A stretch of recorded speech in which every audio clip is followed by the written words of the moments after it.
Chrétiens, chrétiennes et les appelés en Christ, bonjour. Nous allons parler de l'œuvre de la croix.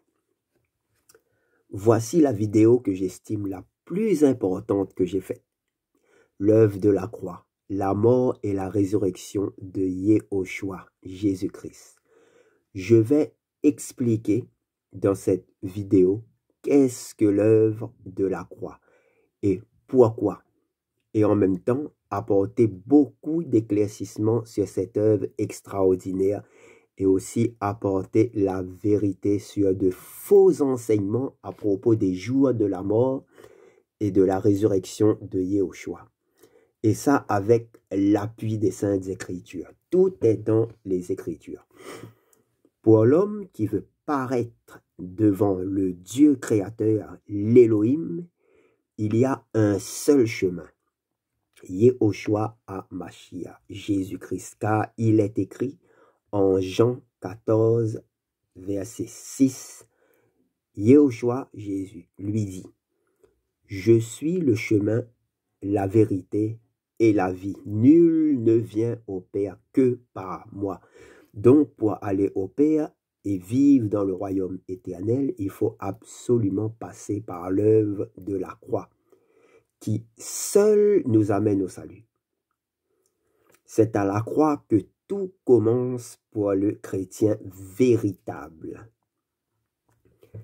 Quand je parle de l'œuvre de la croix, je parle de ce qui a été accompli par notre Seigneur et Sauveur Jésus-Christ, Yehoshua HaMashiach, c'est-à-dire de sa mort et de sa résurrection pour nous laver totalement de nos péchés par son sang qui est la puissance de résurrection et pour que nous soyons de nouvelles créatures en Christ, marchant dans la sanctification, la séparation pour le salut final. Je développerai ce sujet un peu plus loin. À la croix, Elohim, Dieu nous a manifesté son amour infini, ultime, un amour qui nous dépasse, même nous, pauvres pécheurs. Car il est écrit en Jean 3, verset 16, « Car Elohim, Dieu, a tant aimé le monde qu'il a donné son Fils unique, afin que quiconque croit en lui ne périsse pas, mais qu'il ait la vie éternelle. Car Elohim n'a pas envoyé son Fils dans le monde pour qu'il juge le monde pour l'instant, mais pour que le monde soit sauvé par son moyen. Car depuis à peu près 2000 ans, nous sommes sous la dispensation de la grâce, où le Seigneur nous appelle à lui pour nous offrir le salut. Bientôt, le Seigneur reviendra en roi des rois, Seigneur des seigneurs, cette fois-ci pour juger et régner sur ce monde. L'œuvre de la croix est spirituelle. C'est la mort et la résurrection de Yehoshua. Ce n'est pas une croix en bois où on l'attribue des pouvoirs comme dans les films d'Hollywood. La croix en bois n'a aucun pouvoir, car l'œuvre de la croix, c'est Jésus-Christ lui-même, car il est écrit en Jean 4, verset 24, « Elohim est esprit, et il faut que ceux qui l'adorent, l'adorent en esprit et en vérité. » Pas à travers une croix en bois ou une statue ou image faite de la main de l'homme, mais en esprit dans notre cœur, sans aucune représentation que ce soit qui relève de l'idolâtrie. Le but de la croix est de nous sauver de la mort spirituelle. Une question. Avez-vous vu les apôtres utiliser une croix pour chasser les démons?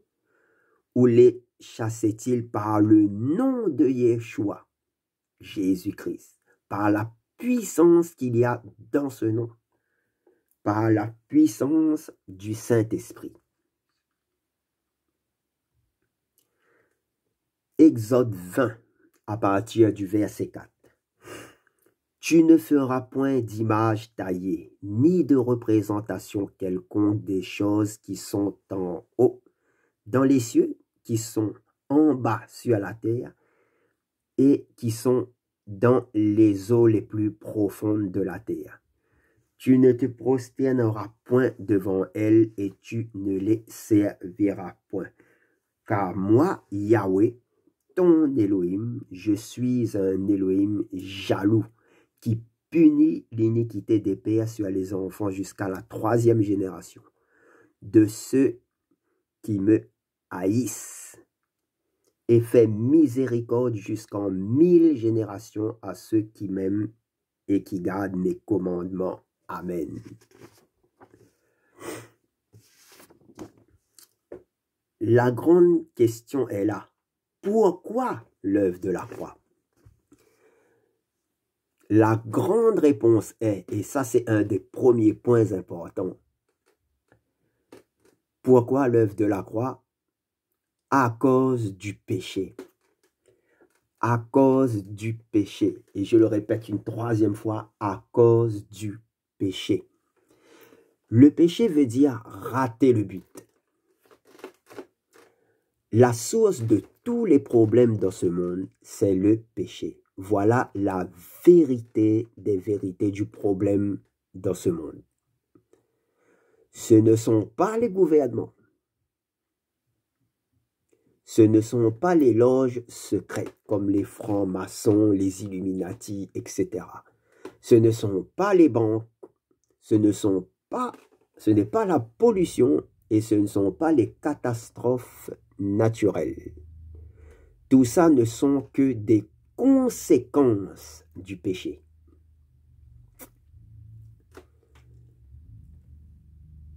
Tout ça, c'est fait pour nous détourner de la vérité, du salut de Jésus-Christ.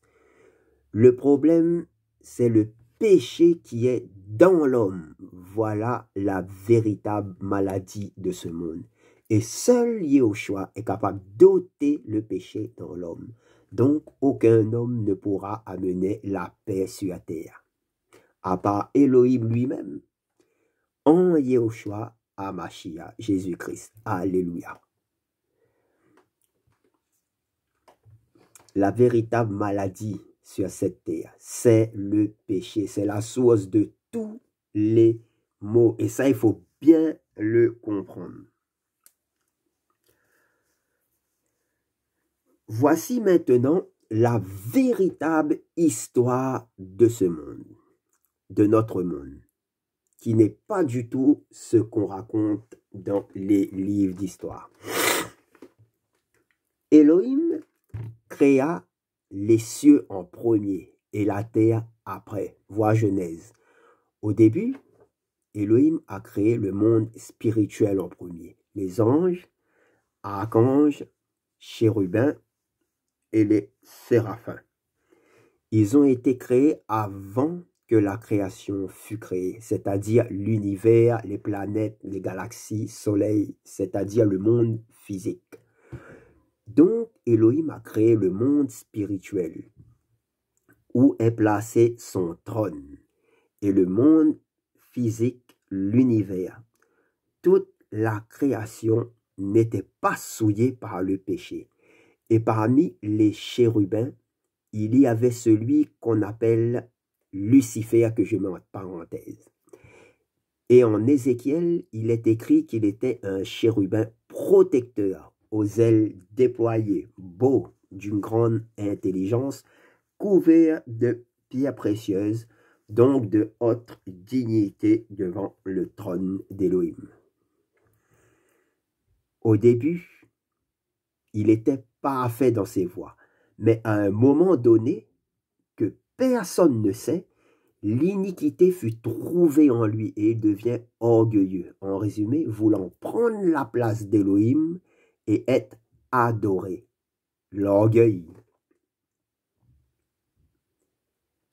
Alors, il est écrit qu'il fut chassé du ciel et dans sa chute, il a entraîné un tiers des étoiles du ciel, c'est-à-dire qu'il a entraîné un tiers des anges dans la rébellion contre Elohim.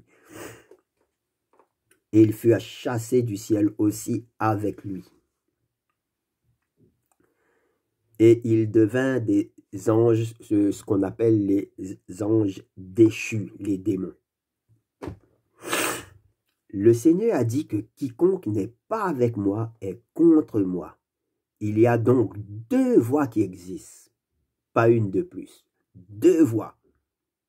La voie de Christ et la voie des un tiers des étoiles tombées.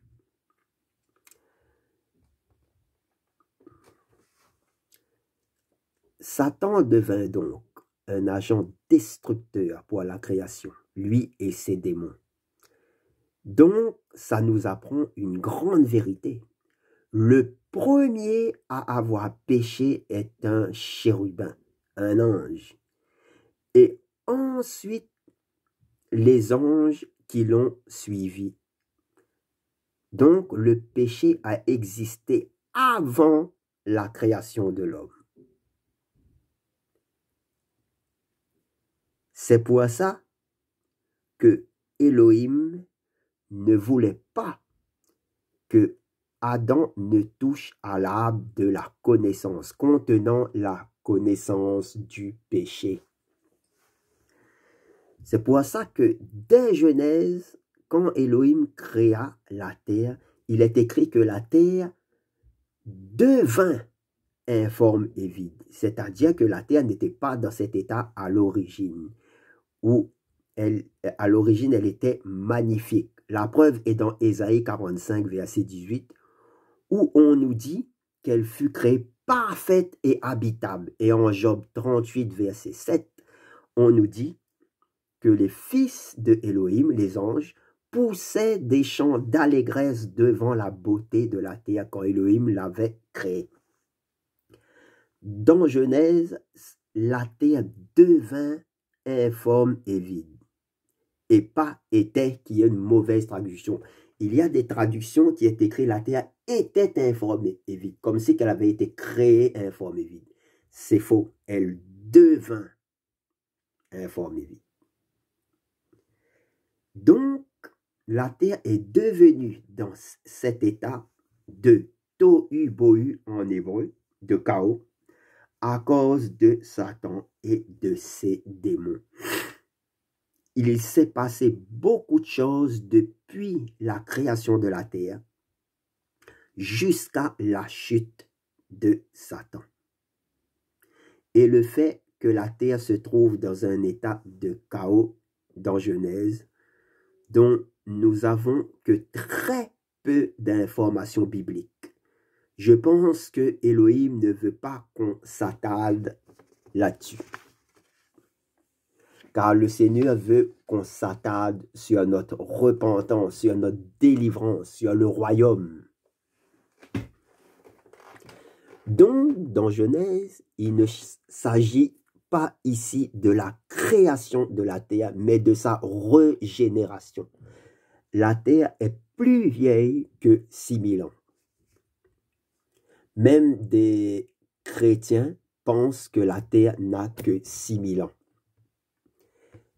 La terre est bien plus vieille que 6000 ans. Si elle devint informe et vide, elle a plus de 6000 ans. Elohim refaçonna la terre pour qu'elle soit de nouveau habitable et il créa l'homme et la femme après avoir créé tous les animaux, végétaux, etc. La femme et l'homme vivaient dans le jardin appelé Éden, sans péché, saints devant Elohim, ayant accès à l'arbre de vie, mais interdit de toucher à l'arbre de la connaissance du bien et du mal. L'homme était destiné à régner sur toute la terre. Elohim a permis à l'homme de nommer les animaux en leur attribuant un caractère pour dominer sur eux. Mais Satan a voulu voler le règne de la terre à l'homme. Et comme l'homme avait l'autorité d'Élohim sur lui, il attaqua la femme pour ensuite par elle avoir l'homme en utilisant le mensonge. En faisant passer Élohim pour un menteur, il disait, Élohim a-t-il réellement dit de ne pas manger du fruit de l'arbre de la connaissance? Élohim avait dit que s'ils mangeaient de ce fruit, ils mourront. Et Satan a menti en disant qu'ils ne mourront pas et qu'ils deviendraient comme des dieux. La femme séduite en mangea et fut mangée à Adam. Ils péchèrent contre Élohim et furent chassés du jardin d'Éden par 2 chérubins aux épées flamboyantes, en leur empêchant d'avoir accès maintenant à l'arbre de vie. Donc il devint mortel. Tout est dans le livre de la Genèse que je vous invite à lire. Ici, nous avons 2 points importants. Un seul péché a été suffisant pour être chassé du jardin d'Éden et ne plus avoir accès à l'arbre de vie. L'arbre de vie étant Yehoshua, Jésus-Christ lui-même. Il a dit, je suis la vie. Ça nous montre à quel point le péché est grave, extrêmement grave devant Élohim. Lui qui est 3 fois saint, saint, saint, saint, est Élohim. Deuxièmement,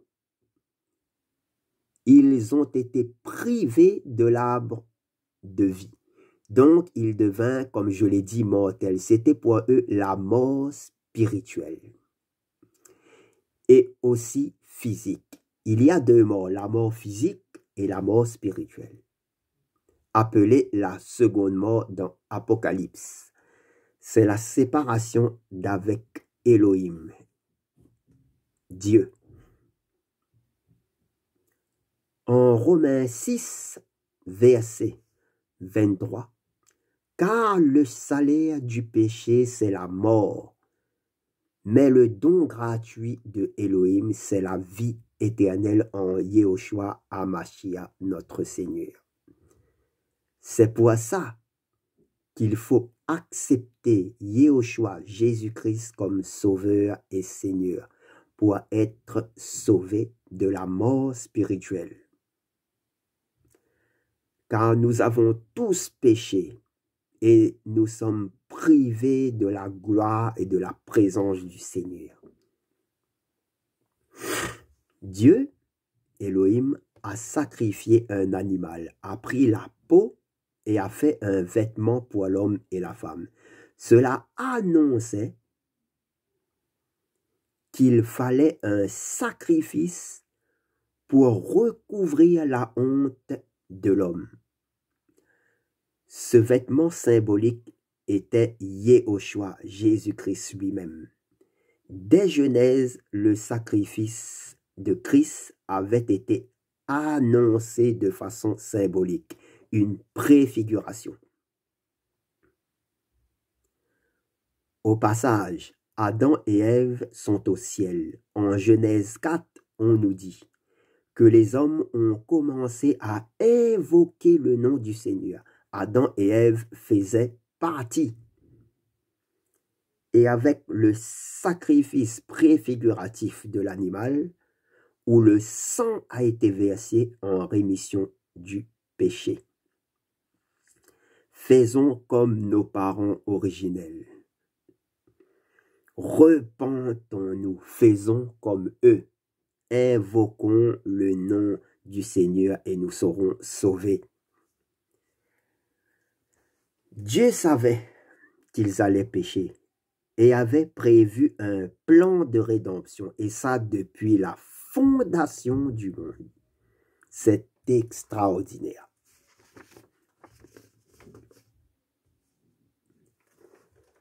Avant même la création du monde, l'agneau a été immolé, tué.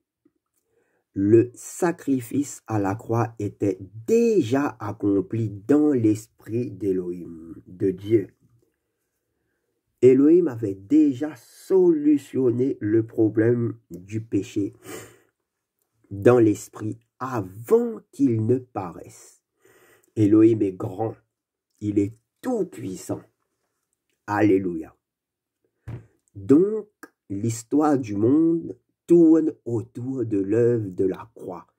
Et pour sa manifestation dans ce monde, Élohim s'est fait chair et est descendu sur la terre en Yehoshua HaMashiach.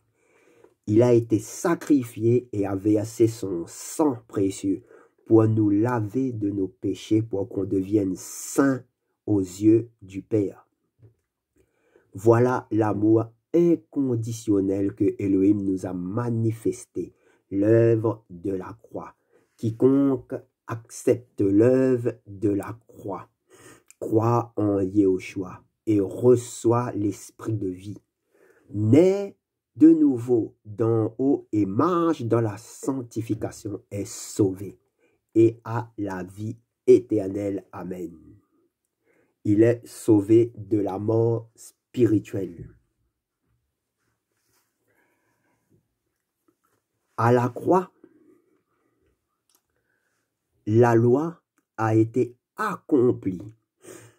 Satan a été dépouillé de son autorité, ainsi que les démons. Ceux qui marchent en Christ ne les craignent plus maintenant, car nous sommes revêtis de l'autorité de Christ.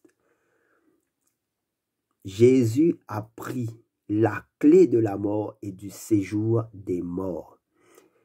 Élohim n'est pas venu sauver les démons et Satan, mais les hommes. Il n'y a pas de rédemption pour eux. Pourquoi il n'y a pas de rédemption pour eux? J'essaie d'expliquer rapidement parce que les anges ont été créés avec toute la connaissance.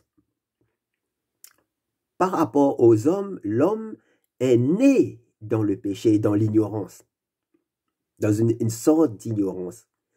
C'est pour ça que les anges ne sont pas pardonnables, car ils avaient la pleine connaissance et ils ont péché volontairement. Voilà.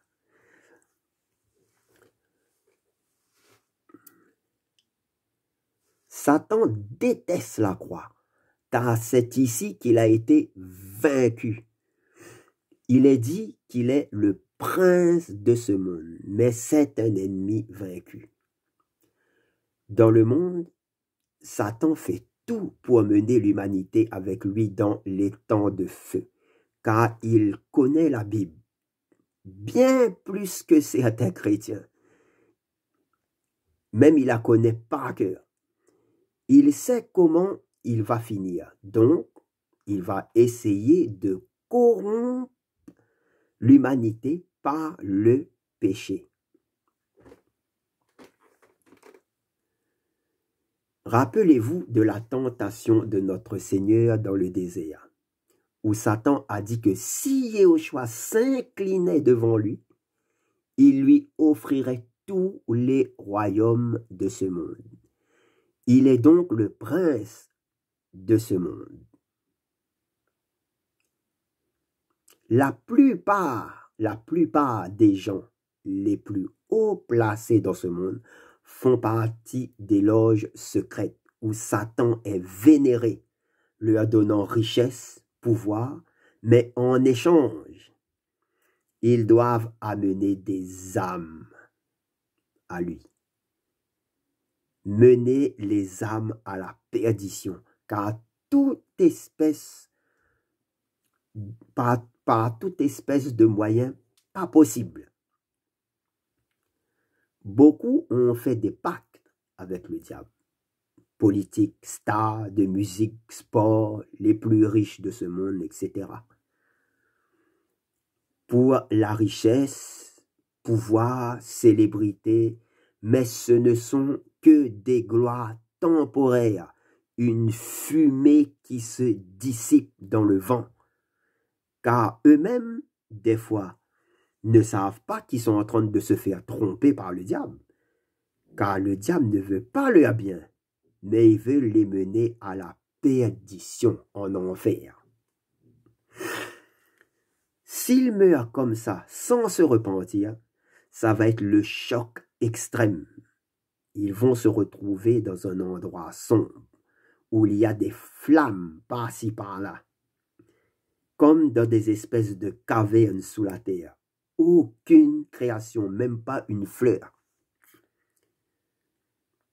Vous entrerez dans votre prison et souffrirez pour les péchés que vous avez commis, en attendant le jugement dernier du grand trône blanc pour être jeté dans les temps de feu.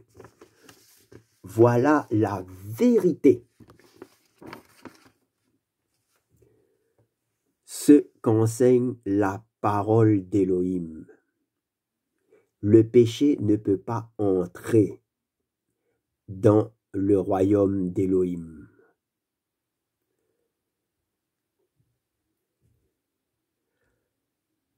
Satan est rusé. Il a corrompu des anges, Adam et Ève, l'humanité. Aujourd'hui, il utilise de faux enseignements, faisant croire que l'enfer à peine n'existe pas, que nous irons tous au paradis, ou après votre mort, on va dans un lieu de repos, après on se réincarne pour s'améliorer, ou le purgatoire, où on y passe un moment et ensuite on va au ciel, etc., etc. Les faux enseignements sont nombreux comme la pluie. Tout ça est faux. C'est de la ruse pour vous éloigner du véritable chemin qui mène au Père, par l'œuvre de la croix. Il y a deux chemins, la vie éternelle en Christ, la mort éternelle dans les temps de feu, la seconde mort. En vérité, je vous le dis, on est dans un monde qui est le système de Satan, parce que Dieu règne toujours sur le monde. C'est lui qui l'a créé. Mais le système, la façon de faire, est celle de Satan. Et tout ce qu'on nous a enseigné en général sur l'histoire du monde, les traditions, les lois et la morale de l'homme, l'histoire de l'homme, comme par exemple l'homme descend du singe et a évolué en homme, est faux. Car pour un vrai chrétien, il est écrit que l'homme fut créé homme directement et qu'il n'a pas eu à évoluer en homme. L'évolution est une fausse doctrine. L'histoire de la Terre, la formation de l'univers que raconte l'homme est faux. Dans tout ça, Satan essaie d'éliminer Elohim du tableau, disant que l'univers est créé par le hasard d'un Big Bang. Alors que c'est Elohim, le créateur, et ça, il a tout créé à partir de rien. Alléluia. Ce monde ne va pas aller en s'améliorant. Il suffit simplement de regarder la réalité en face. Le système de l'homme a échoué. Crise morale, l'immoralité règne à notre époque. La méchanceté augmente, les cœurs s'endurcissent. La guerre partout, les violences augmentent. Les catastrophes naturelles que je mets en parenthèse, qui sont en réalité des signes de Elohim pour avertir. On voit des inondations, des tremblements de terre, des grêles, des tempêtes. Le temps qui n'est plus comme avant, les saisons qui sont complètement troublées.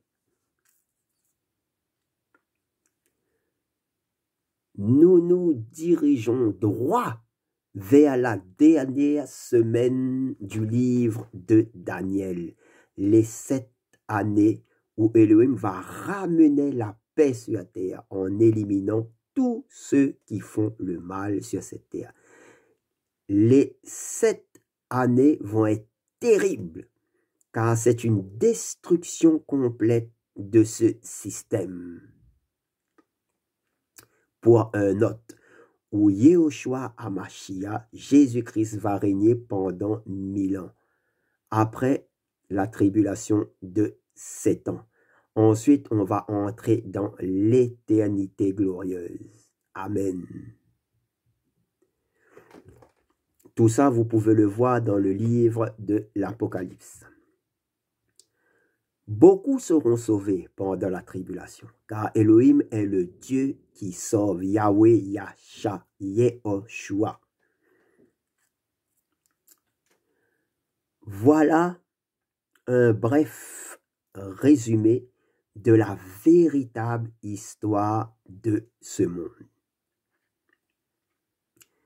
Cette histoire n'est pas enseignée à l'école. Qui est le prince de ce système? C'est normal qu'il ne veut pas qu'on le sache. La véritable histoire de ce monde tourne autour de la croix, l'œuvre de la croix, la mort et la résurrection de notre Seigneur Yehoshua pour notre salut. J'expliquerai par la suite comment quelqu'un est véritablement sauvé, devient un vrai disciple de Christ. Vous pouvez voir ma vidéo sur Naître de nouveau. Il est écrit en 1 Corinthiens 1,18 « Car l'œuvre de la croix est en effet une folie pour ceux qui périssent. Mais nous qui sommes sauvés, elle est la puissance d'Élohim. »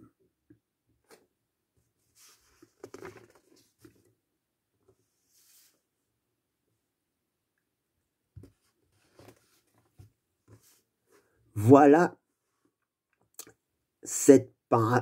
pour cette partie où je vous ai conté le véritable problème dans ce monde et l'histoire vraie de ce monde, afin de comprendre l'œuvre de la croix que je vais expliquer par la suite.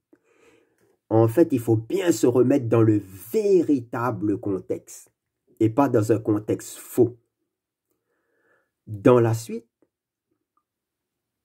je vais vous parler de l'œuvre de la croix en lui-même, à partir du jardin de Gethsémane.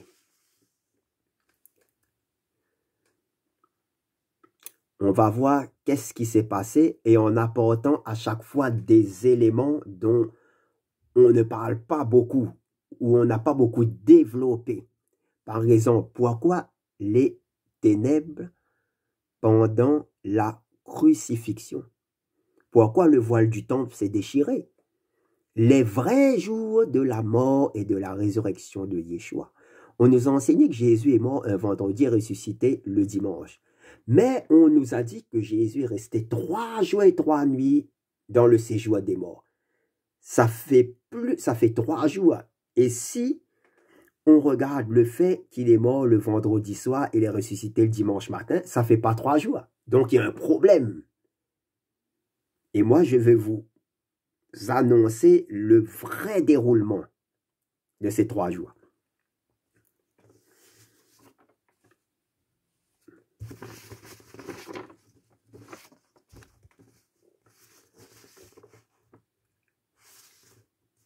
Alors, continuons.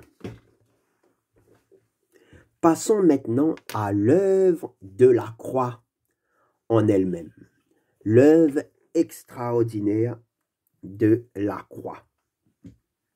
Mais avant tout, voyons quelques précisions avant de commencer à partir du jardin de Gethsémane. Nous allons voir dans cette partie l'œuvre de la croix et sa signification. L'histoire de l'homme tourne autour de l'œuvre de la croix, comme on l'a vu, car c'est ici que se décide son éternité. Très important. C'est à la croix que Elohim nous a manifesté son amour extraordinaire. Je dirais même qui nous dépasse. Un amour infini, sans condition. Il est écrit en Jean 3, verset 16, « Elohim a tant aimé le monde qu'il a donné son Fils unique, afin que quiconque croit en lui ne périsse pas, mais qu'il ait la vie éternelle. » Quand on dit que Elohim est amour, voilà où est son amour pour nous. Il l'a manifesté à la croix, dans le sacrifice expiatoire de Yehoshua HaMashiach pour notre rédemption. Alléluia. L'amour de Elohim n'est pas l'amour de l'homme, c'est un amour agapé. Il est écrit en Jean 4, verset 9, « L'amour d'Elohim a été manifesté envers nous en ce qu'Elohim a envoyé son Fils unique dans le monde afin que nous vivions à travers lui. » Avant de commencer, voyons des points importants à savoir avant cette étude. Petit 1. Beaucoup d'églises, d'assemblées à notre époque ne parlent plus ou très peu de l'œuvre de la croix, de la repentance, de la sanctification, du péché et aussi de l'enfer. On voit de plus en plus dans les églises de la fin des temps prêcher des évangiles de la prospérité, où des pasteurs nous disent que si on leur donne la dîme de l'argent, alors vous recevrez beaucoup en retour. Ou aussi on prêche que Elohim peut nous donner plus qu'on le demande, etc., etc. Alors que la dîme n'est plus d'actualité. La dîme a été abolie par Yehoshua. Il est écrit en 2 Corinthiens 9, 7 que chacun donne comme il a résolu en son cœur. Donc, on n'est plus obligé de donner la dîme, car nous-mêmes sommes rois et sacrificateurs ayant maintenant accès libre au lieu très saint, c'est-à-dire à la présence de Dieu. Donc, dont notre présence directe avec Elohim. Méfiez-vous de ces pasteurs voleurs. D'autres vont vous prêcher un évangile de la grâce qui est faux, disant, maintenant que vous êtes sous la grâce et que vous êtes sauvés, vous pouvez pratiquer le péché à volonté. Mais le sang de Jésus nous purifie à chaque fois. C'est faux. Car quand Yehoshua, Elohim, la parole d'Elohim fait chair, a sauvé la femme adultère, il a dit, je ne te condamne pas non plus, va et ne pêche plus. En Jean 8, verset 8,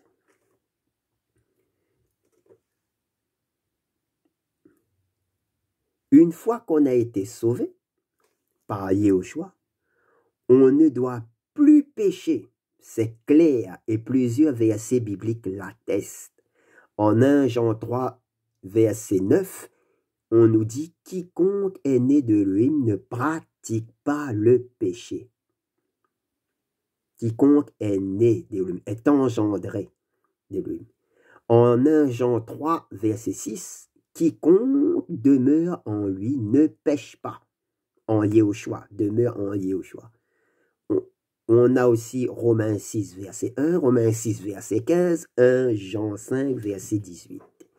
Méfiez-vous de ces faux évangiles qui ne sont autres que des doctrines de démons pour vous mener à la perdition. Voir 1 Timothée 4, verset 1, que je vous invite à lire. Pour comprendre l'œuvre de la croix, un autre point, il faut être éclairé par le Saint-Esprit. Pour bien la comprendre en profondeur, il faut être né d'en haut d'esprit et d'eau, car seul le Saint-Esprit peut nous éclairer sur la parole d'Élohim. C'est quelque chose d'extraordinaire. Même les anges veulent comprendre l'œuvre de la croix, le mystère du salut. En 1 Pierre 1, du verset 10 à 12. Et au verset 12, il est écrit: et dans lequel les anges désirent plonger leur regard. Ils veulent comprendre la croix, le salut. Troisièmement, l'œuvre de la croix est associée à la Pâque, première fête en Israël. Voir Matthieu 26, Luc 22. Et cela fait référence à Genèse 14, où Melchisédek, qui est Yeshua lui-même, en Genèse 14, verset 18, se révèle à Abraham avec le pain et le vin, le pain étant le corps du Christ symbolique et le vin le sang du Christ symbolique. L'âme de Christ, la vie. On voit bien ici que l'ancienne alliance était l'ombre des choses à venir. La Pâque nous parle aussi de l'humanité de Elohim, de Dieu, comme fils de l'homme, car celui qui est mort à la croix, ce n'est pas Elohim, car Elohim, Dieu, est immortel, il est de toute éternité, il est éternel, un concept qui nous dépasse. Il est le roi des esprits, il ne meurt jamais. Et même il n'a jamais eu de naissance. Celui qui est mort à la croix, c'est Yehoshua, homme. Dieu fait homme. Et dans cette humanité, il a vaincu Satan. Alléluia. La nouvelle alliance commence ici. Quatrièmement, Dieu Elohim n'est pas venu délivrer les démons, car il est écrit en Apocalypse que la fin à tous sera dans les temps de feu. Elohim s'est fait chair et est venu délivrer les hommes.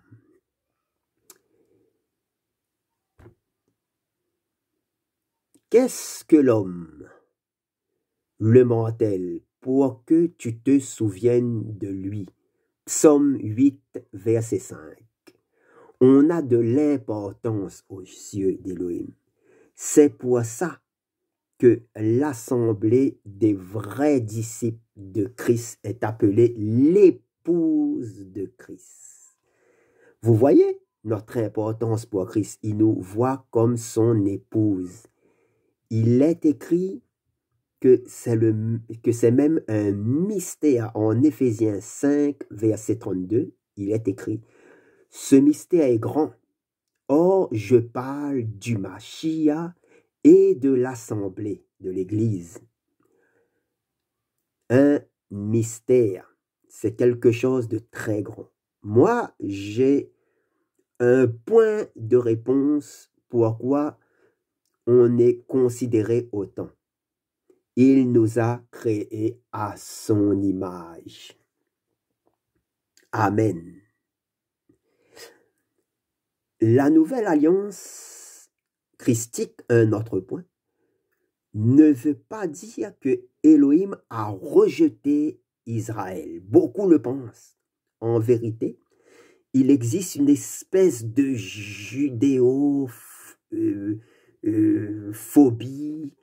de haine envers les Juifs. On dit que l'Église a remplacé, ceux qui disent que l'Église a remplacé Israël est totalement faux. Car en Jérémie 31, verset 31, il est écrit: voici les jours viennent, déclaration de Yahweh, où je traiterai une nouvelle alliance avec la maison d'Israël et avec la maison de Yehuda, de Juda. Il est dit dans le livre de Daniel 9, verset 24, 70 semaines ont été déterminées sur ton peuple et sur la ville de ton sanctuaire, sur ta ville sainte, Israël, pour abolir la transgression et mettre fin au péché. Et on n'est pas encore arrivé à cette dernière semaine. Comme je vous l'avais dit, on se dirige droit vers la 70e semaine de Daniel. Car le Messie a été retranché que quand Jésus a quitté ce monde, on était à la 69e semaine. Et pour l'instant, 2000 ans à peu près se sont écoulés, où on est sous la dispensation de l'Église de la grâce. Quand l'Église sera enlevée, pourra commencer la dernière semaine de Daniel, 7 ans de jugement qui amènera le royaume de Elohim sur la terre, où Yehoshua HaMashiach régnera pendant 1000 ans. Quand Yehoshua reviendra sur la terre, il répandra un esprit de grâce sur Israël. Donc l'histoire d'Israël n'est pas encore finie. Elle est comme en attente. Sixièmement, l'œuvre de la croix nous parle d'une transformation interne de l'homme, d'une transformation intérieure. Voir en Jean 3, qui parle de la nouvelle naissance, que je vous invite encore à aller lire et regarder, car tout commence ici pour le véritable chrétien. Quiconque n'est pas né de nouveau ne peut pas aller dans le royaume du Père. Lire l'échange avec Yehoshua que Jésus a eu avec Nicodème. L'ancienne alliance était gravée dans la chair, la nouvelle alliance est gravée dans le cœur, elle est spirituelle. On adore le Seigneur en esprit et en vérité, il est écrit, en esprit et en vérité.